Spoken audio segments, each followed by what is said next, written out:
ভালোবাসা ধ্বংস হয়ে যায়, কিন্তু স্মৃতিটা যেন আজও বিরাজমান, স্মৃতিটা যেন আজও কথা বলছে। 18শো শতাব্দীর আগে মহারাজা নৃপেন্দ্র নারায়ণের সময়কালে কোচবিহার রাজবাড়ির নাম ছিল ভিক্টোরিয়া জুবলি প্যালেস।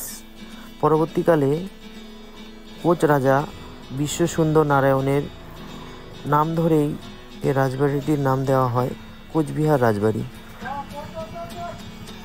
ভালোবাসার প্রত্যেকটা নিদর্শন এবং কোচবিহার রাজবাড়ির যা সৌন্দর্য, শুধু রাজবাড়ির সৌন্দর্যের কথা বললে ভুল হবে, কোচবিহার রাজবাড়ির আশেপাশের শহরটার যা সৌন্দর্য সত্যি আমাকে অনেক মুগ্ধ করে তুলেছে।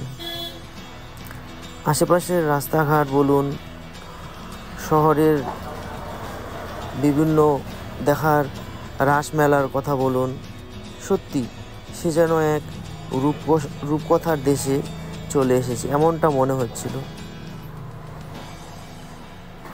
নিজেকে খুব ভালো লাগছিল যে কোচবিহারের রাজবাড়িতে আসতে পেরেছি।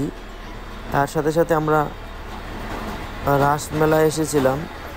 রাসমেলায় এসে কোচবিহারের রাজবাড়ি না দেখলে যেন কোচবিহার পুরোটা